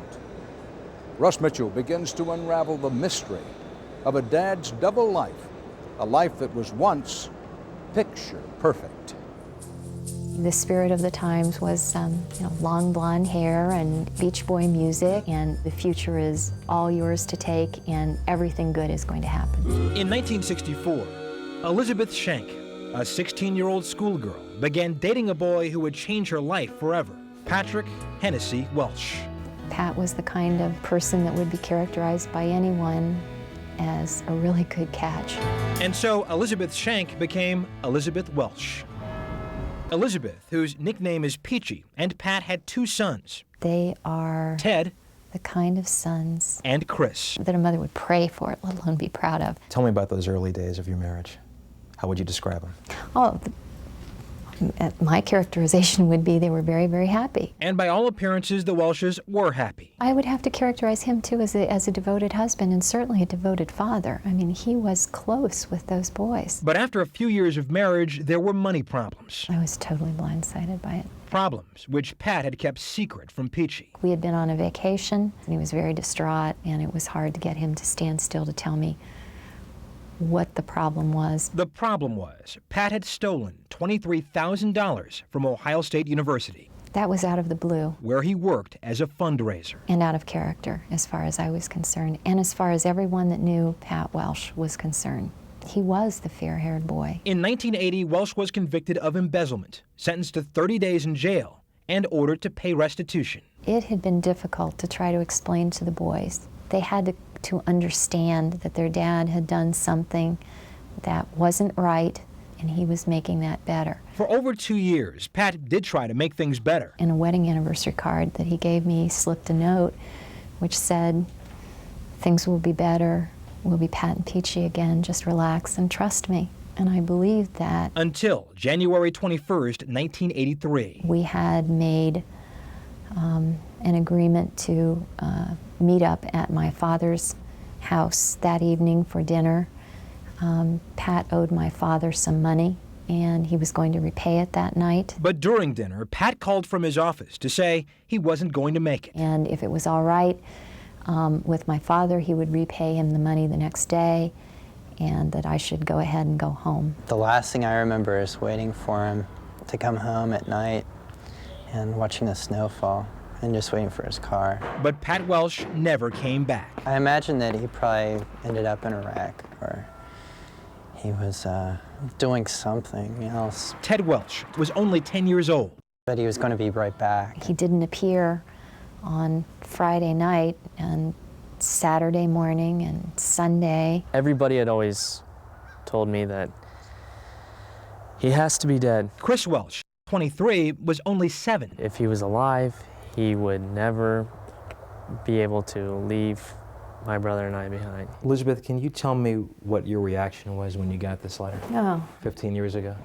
I was devastated. 5 days after Pat disappeared, It was horrible. Elizabeth received a letter. I know you don't believe this now, but what you needed was freedom from my shadow, from my past, and disgrace. The only way to give you that is through my death. Overwhelmed with debt and humiliated by his past crime, I wish I could kiss you goodbye. Pat Welsh told his wife of 14 years, Please have my body cremated and not buried. that he had gone to San Francisco to commit suicide. Please tell the boys I will watch over them from heaven, that I love them very much and have the greatest hope for them. It was bad enough that Pat suddenly was gone, but then to receive this. And despite an exhaustive search by the FBI, local police, and the Welsh family, Pat's body was never found. With 2 young sons and a mortgage, Pat had left Elizabeth with few options. She didn't sleep. She didn't eat. Claire Bailey is Elizabeth's sister. The anxiety that I saw in my sister's eyes, the fear that I saw in their little boy's eyes, the unnecessary and unjust guilt that my sister carried with her, thinking that there's something that she should have done to keep this from happening, was probably one of the hardest things for me to deal with. Awash in Pat's bad debts. I found out that he hadn't been paying bills for a long time. And with only $250 in a savings account, I could not afford the house. Elizabeth had to move her sons into this apartment. I had to give away their dog because I couldn't afford to keep the dog. And 5 years later, Pat was declared dead. If it would just have been me, I don't know where I would be today. I really don't. But because of Ted and Chris, I had no choice. I mean, there was nowhere to go but on. And that's exactly what Elizabeth Welsh did. She worked her way up really fast. Today, she is president of the Chamber of Commerce in Licking County, Ohio. She had to excel, and she had to push herself in that envelope to be everything that she could be so that life would go on for her and for the boys. But 15 years after Elizabeth first read Pat's suicide note, a shocking revelation arrived in the mail. Zipped open the envelope and pulled out the form and read it and stood there in the middle of my living room and read it again. My first thought was, could this possibly be true? When we come back, I think Pat may be alive.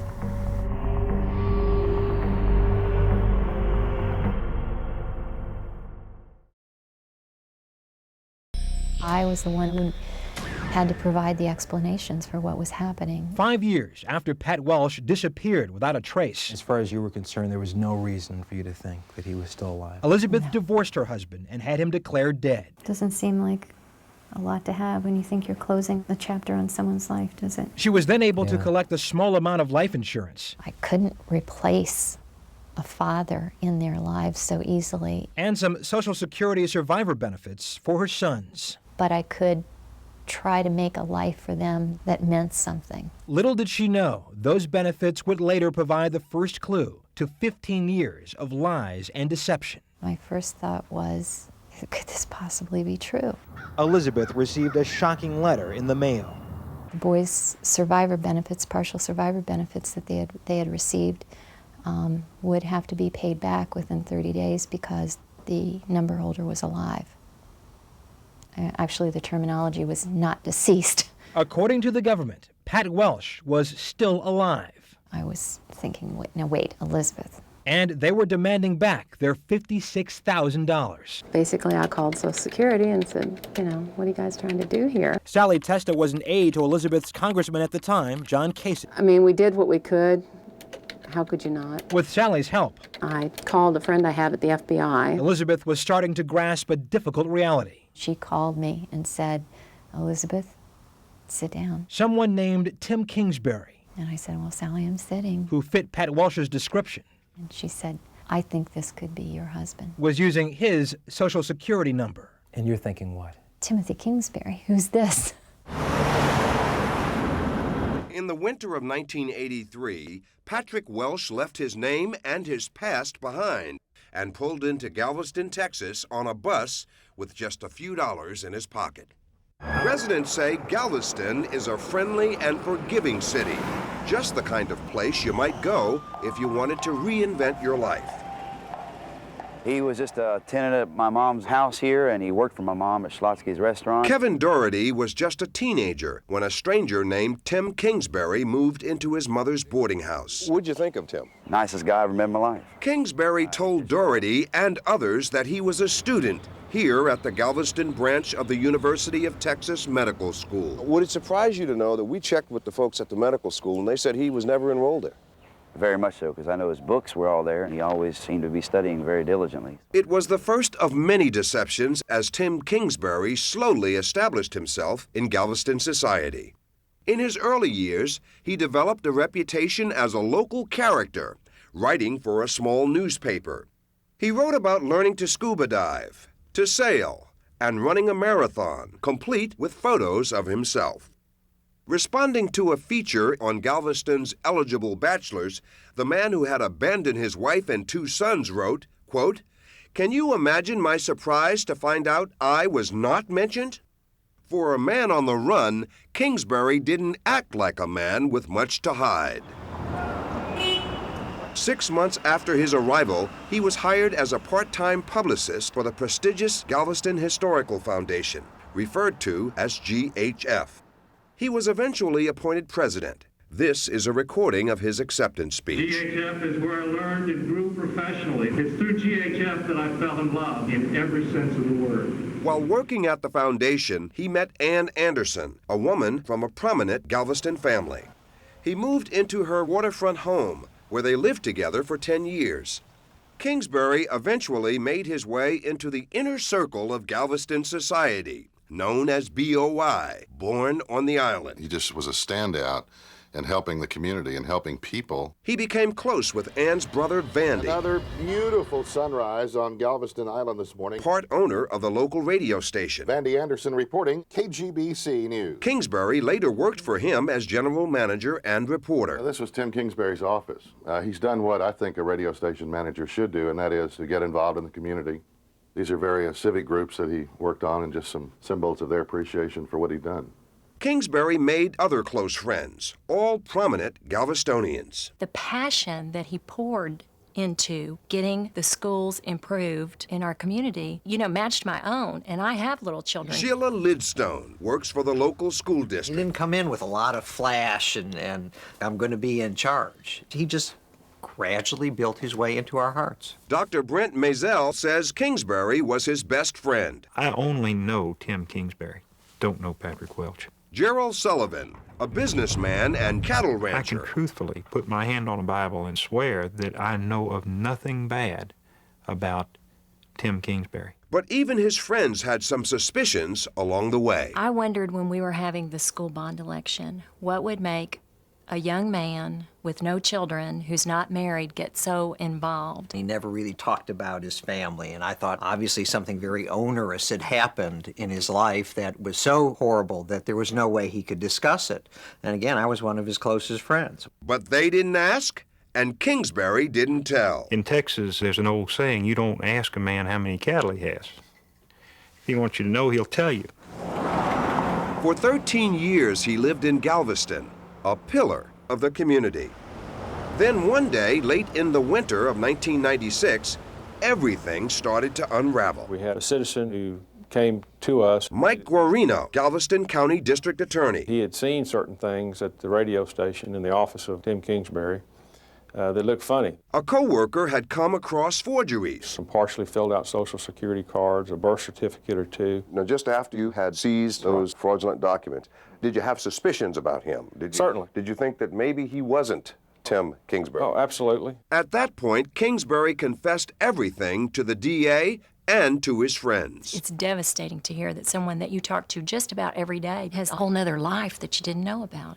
It's an incredible feeling. And maybe just as incredible, no one seemed to hold it against him. I don't blame Patrick Welch. I don't know Patrick Welch.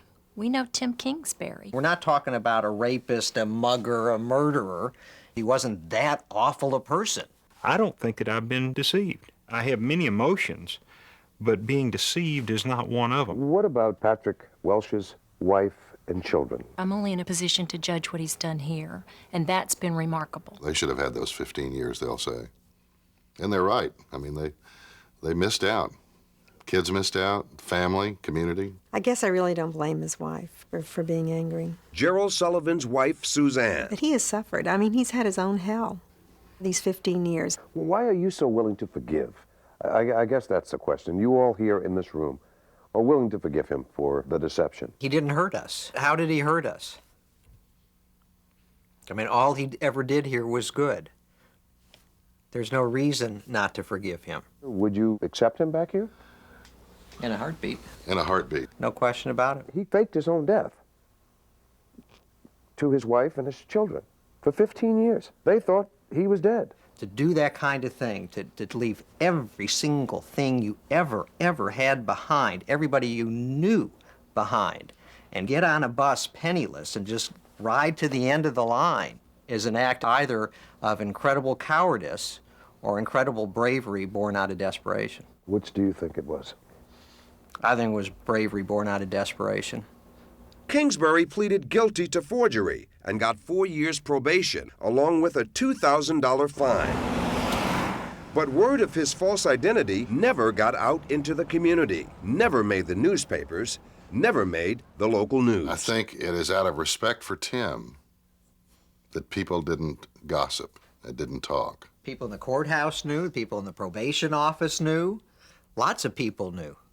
But they saw no need to rub Tim's nose in the dirt. And Patrick Welsh was allowed to continue his life in Galveston as Tim Kingsbury. But because of the forgery conviction, he had to use his old Social Security number, triggering a chain of events in Ohio that would ultimately lead to his arrest. Tim, you have anything to say before you leave Galveston? And the model citizen left Galveston in handcuffs. Coming up, It's too simple to say, why did you do it? Patrick Welsh faces his family I had questions for him. All right. for the first time in 15 years. It really is like someone coming back from the dead. And Elizabeth seeks justice.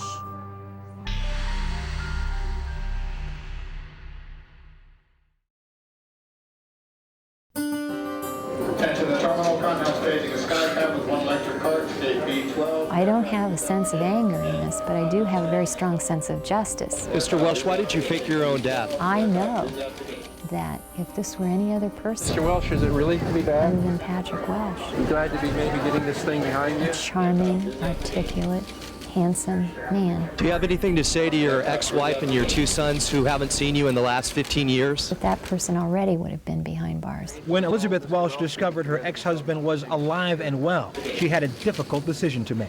How far was I willing to make another exception for Pat? It's too simple to say, why did you do it? And can I turn to my sons and say, you were disposable people? I wanted to know who I was. It's okay because look at all the good he's done in Galveston. I had questions for him. This is wrong. Where did he go wrong? For the sake of her children, Where could I go right? Elizabeth pursued the man who had faked his own death and abandoned them 15 years earlier. I sent him an email to the attention of Tim Kingsbury. I know. Call me. When that didn't work, Did you hear back from him? No. she went to Galveston without Pat knowing. What did you see? A very comfortable lifestyle. A very visible person. With a Ford Explorer and a convertible in the driveway of his waterfront home. Certainly a better style of life than he had provided for Ted and Chris. She came home from her Galveston trip and said, you know what? Elizabeth's sister, Claire. While the boys and I ate macaroni and cheese, Pat's been drinking margaritas. Did that make you angry? It amazed me. It absolutely amazed me. Elizabeth felt she had no choice but to call the authorities and have him brought back to Ohio. It really is like someone coming back from the dead and bringing mystery with them. All right. On January 31st, 1998, This is State of Ohio versus Patrick Hennessy Welsh. Case almost number 15 98 years to the CR38. day he left his home and family, A motion was filed for a reduction in bond. Patrick Welsh was arrested and charged with insurance fraud and non-support of his two sons. This is not a situation where people have been harmed, where anybody has been killed. His defense attorney, Sam Weiner, is trying to get his $300,000 bond reduced. This man is really no threat to society and certainly no threat to leave the jurisdiction. So he can be released to his girlfriend, Ann Anderson, and wait out his trial back in Galveston. Mr. Beck. When he asked to be released from bond, what he's saying is, trust me. Bob Becker is the Licking County District Attorney. I understand this is not a murder case, but I do take strong exception to Mr. Weiner's characterization of this case as one without victims. There are, in fact, real victims in this case who have suffered real harm. The motion for reduction in bond is denied. Clear the hallway, please. When this whole thing's over, I may never see him again. I will never know that until it's over. So even though you see him now in shackles and in prison gear, at least you get to see him. That's correct. I have a father for this brief moment. With Pat Welsh sitting in jail. I'm not angry, I'm not nervous. Unable to run from his problems this time. I'm here to see what he has in terms of plans for his future. Elizabeth and her sons finally had a chance to confront him face to face for the first time in 15 years. Not our future, but his future, as it still affects something that for him became a liability, and for me became the greatest assets, our kids. What do you think he wants? Out. Out of jail. Out of jail. 30 minutes later. That was different. He said right off the top he was sorry. I didn't believe him. Just like pressing charges, I had to press him to think about the reality of what he's facing now, and that he can't just fantasize about returning to Galveston. What was it like the moment you walked into that jail and saw him? It was a lot like looking into a mirror. We mimicked each other almost. He said, "I love you," and I said, "Take care of yourself. I'm gonna go hide." I brought up the boys. It was clearly painful for him. I expressed to him that he really needs to show some sort of admission to his family, to my mother, to my brother, and to me, that he has indeed done us wrong. When he told you that he loved you, did you believe it? I don't know. I wanted to, but I don't know if I can trust him. More important than words are the actions. He can say he's sorry, but he has to show me he's sorry, and he has yet to do that. Pat Welsh pleads no contest to 8 felony and 4 misdemeanor counts of fraud and non-support. You solemnly swear? So he not only needs his family's forgiveness. Mr. Welsh, do you agree with the facts as has been stated by the prosecutor? Yes, Your Honor. He's also at the mercy of the court. Are you entering the pleas or changing your pleas freely and voluntarily, knowing what your rights are? Yes, Your Honor. Coming up.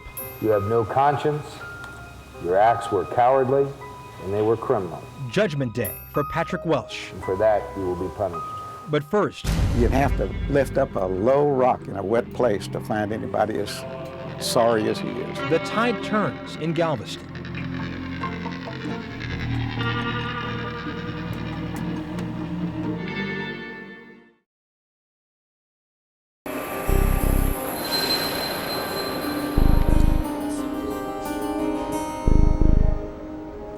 How did Patrick Welch, a father who disappeared, manage to outrun his past for so long? Maybe it's because some of the people who got to know him in his new life, alias Tim Kingsbury, simply wanted to believe the best about people. Or maybe they just didn't want to know the worst. However it happened now, after 15 years, a dad's double life is finally catching up with him. Here again is Harold Dow in Galveston, where they are changing their tune. While Patrick Welsh sits in an Ohio jail, back in Galveston, the tide of public support has begun to turn against him. Well, I think he's probably one of the great con men of all times. A.R. Schwartz is known to everyone here as Babe. I think embezzlers, con men, forgers, liars, cheats, and thieves ought to do hard time when they're caught. As majority owner of the local radio station, Schwartz hired Patrick Welsh, alias Tim Kingsbury, as general manager. In his application, he said he was single, said he had no children, and he gave his name and he gave a fictitious Social Security number. Schwartz, a former state senator, admits he's one of many people in Galveston who got duped by Welsh. He conned me pretty good, and I don't like it. I don't like being conned. I don't like being that stupid. And Schwartz says the Galveston County District Attorney, Mike Guarino, was also conned. I have written the district attorney, and I've told him he got conned too. Even though Guarino charged Welsh with forgery and knew that this well-known public figure was living a lie, he never announced that accusation publicly. This man goes before the court, goes before the district attorney. How come nobody in the community knows about this? I don't know. If it had been some kid that jerked 4 hubcaps off a car, it'd have been in the newspaper. Some people thought the district attorney should have called a press conference, should have had his picture plastered out there for the entire community to see. What's your response to that? The district attorney is not a publicist or the town crier, so to speak. He's the prosecutor, and he's got to prosecute the case. Which Guarino says he did, right by the book. We really didn't handle it any differently than we would have handled, you know, a forgery case of this nature. He admits he knew about Welsh's abandoned family in Ohio. Did you know he was married with children? Yes, we did know, because he told us he had walked away from a family. We had no current information on them or their whereabouts. But at the court hearing to determine Welsh's sentence, Guarino never informed the judge about Elizabeth and their 2 sons. Judge Carmona, the district judge, got conned. Never in his lifetime would he have given Patrick Welsh probation had he known that Patrick Welsh abandoned his wife and children. District Court Judge Frank Carmona confirmed to 48 Hours that he was not told about Welsh's family.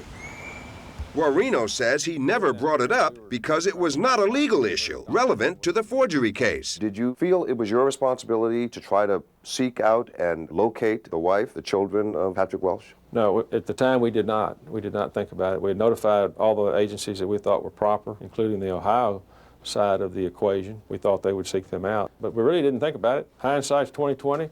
I'd probably do it today. He's not admitted publicly that he was conned like the rest of us, but he should. But Schwartz is far more upset at his partner Vandy Anderson, co-owner of the radio station and brother of Kingsbury's girlfriend. I put it all on his back because he knew every bit of it. Vandy was on the air. Vandy was on the air every day. Schwartz believes Anderson had an obligation as a news reporter to inform the public. Vandy Anderson should have come out here and said, Tim Kingsbury has been convicted of his 2nd felony at the courthouse today. You think he should have went on the air and said that? Absolutely. If he goes on the air and gives the news, that's news. Because of that, Schwartz fired Anderson as news broadcaster. According to Babe, this man known as Tim Kingsbury conned you, conned your sister, conned everybody. Sure. Do you feel like you've been conned? No, not at all. Anderson's sister Ann remains loyal to him as well. She supports him 100%. I think they'll be together the rest of their lives. Do you think he conned your sister? No, I think we all knew that there was a past, and we just didn't want to know what it was. Ann Anderson declined our request for an interview. If this guy had conned my sister, my first inclination would be to beat the hell out of him. What we know him as is a good person. Now, if he did something years ago that was bad, he's made up for that, I think, in his own life. I hope so. And that's how we know him. But as the story unfolds, others in Galveston aren't so forgiving. The guy belongs in an orange jumpsuit. I guarantee you, 2 years in the general prison population will make a brand new man out of him. Doug McLeod, chairman of Moody Gardens, a top tourist attraction, worked with Kingsbury in various civic groups. This guy was, in fact, nicknamed the Amazing Tim. That's understandable now because he gained this trust. Everyone felt like this guy was the most trustworthy person in the world. McLeod believes the people of Galveston are wiser from the whole experience. If a new person came to town tomorrow and donated a lot of time to community efforts, do you think you'd still check him out? I think I know the answer to this. Just ahead, Elizabeth Welsh wishes to make a statement. Thank you, Your Honor. the public confrontation. Every Father's Day for the past 15 years was stolen from the lives of your sons. What will be the punishment for Patrick Welsh's deception?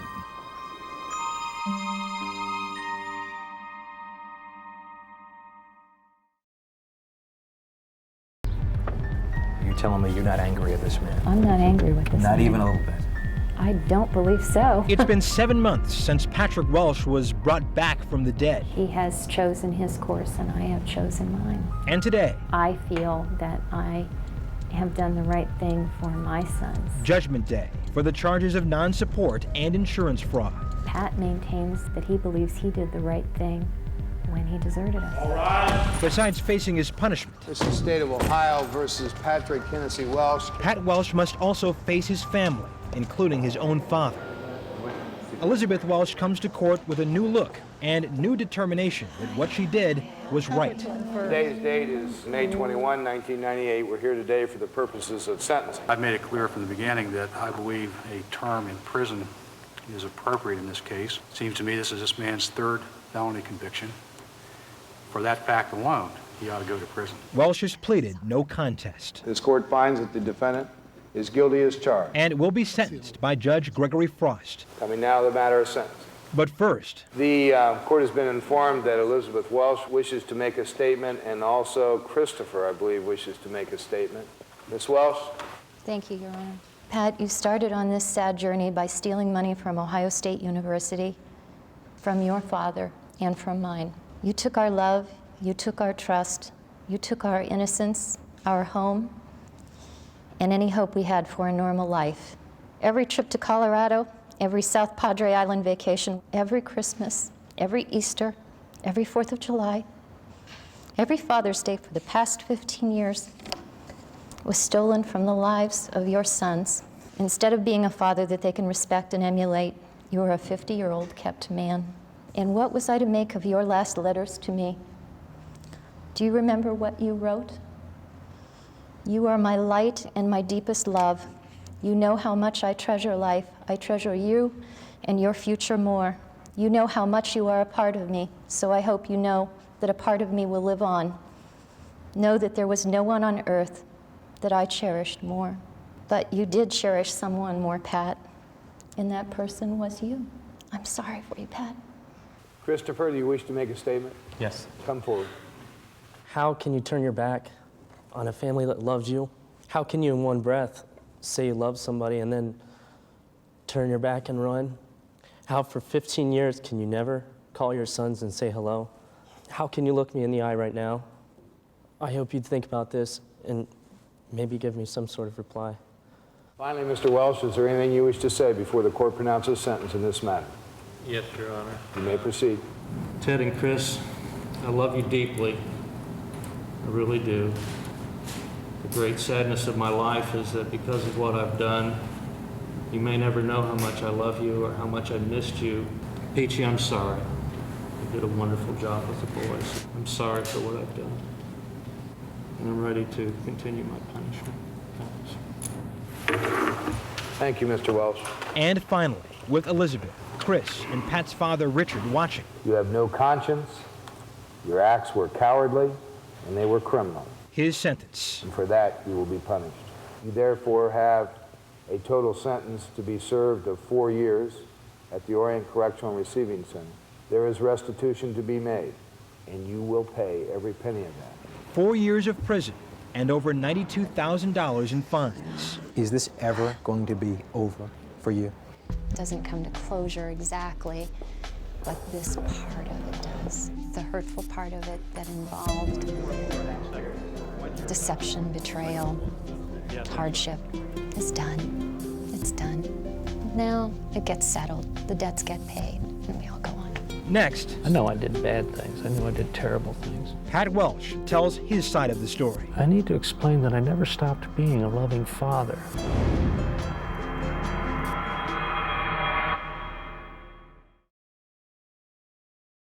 I know I did bad things. I know I did terrible things.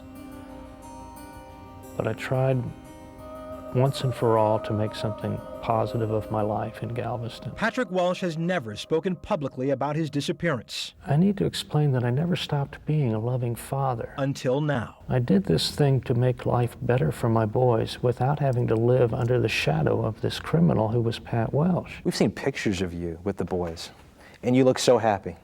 You look like the model dad. What happens to a guy? How do you go from that to doing what you did? I mean, it was very vivid in my mind when it happened. I had told Elizabeth that I was going to pay her father back money that I didn't have.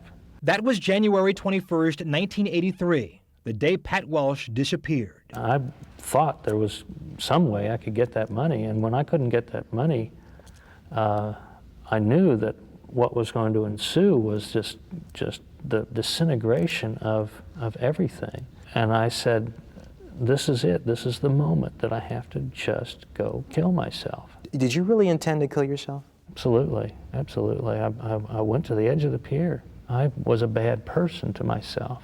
I thought they would eventually be happy to have been rid of that bad person. In the end, I couldn't face that. That in the last second, you can't say you're sorry for killing yourself.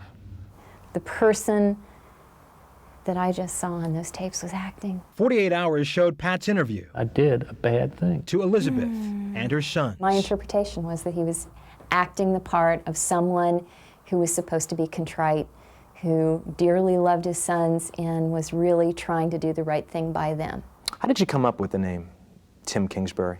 Looked in a newspaper for someone who was born about that time. Really? Just looked in the newspaper, saw this name, said that sounds good. Yeah. Why Texas? Far away. I've never known anyone from Ohio who'd ever gone to Texas. Couldn't afford to go to the East Coast or to California. Texas. You say you did this for your family. What did you think was going to happen to them? How did you think they were going to get by? I knew that my family had the resources to take care of the boys. I knew that Elizabeth was beautiful and talented, and someone else would come into her life and become a new father for the boys. But that's not how things worked out. I'm lucky that I had a lot of books to read, and I had Chris and my mom and Aunt Claire around, and we never did find another dad. Did you like being a husband and father? Oh, sure, sure. That was absolutely wonderful. Trust. There's no trust there whatsoever. I mean, I cannot trust this man at all. And I do not trust anything he says. In those 15 years, how often did you think about the boys? Every day. Every day? Every day. Every day. Why not just pick up the phone and call? Hi, just wanted you to know, I'm alive, I'm here. I did this for this reason, that reason, whatever, but I'm here. If it was bothering you so much, why couldn't you do that? I thought about picking up the phone and calling him. Those are the times when you would say, the price I'm paying is not knowing, and I'm going to pay that price today. Let me just make sure I understand this. But you thought you were punishing yourself by not picking up the phone and calling them. Exactly. I mean, I certainly wouldn't have brought them any joy. You know what they told me when I first met them? I was so happy. Okay. I had a dad. Oh, good. My father is still alive. So maybe if you picked up the phone, it wouldn't have been as bad as you thought. Thanks for telling me that. I keep thinking, how can he say these things and keep a straight face? Would you like to have a relationship with Ted and Chris? Absolutely. I want it desperately. I know I don't deserve it. I know it's on their terms. But when that day comes, I hope it does come. When that day comes, I hope it's pure and simple, that when they see me, they're glad. But since Pat Walsh's sentencing, Ted and Chris say their father has not contacted them. He's obviously erased my brother and I from his lives. What do you owe the boys? What do you think you owe the boys? A game of catch. A game of catch. You can't even say he's a father. There's nothing behind those words. Despite his 4-year sentence, I'll pay my debt. Pat Walsh is likely to be released in a few months. And I'll make a contribution to this world. And plans on returning to Galveston. As Tim or as Pat? As Pat. I mean, there's no charade anymore. It's my name. I got to tell you, Elizabeth has been very gracious when it comes to you. She's a better person than I am. She really is. I don't know why I would expect anything else.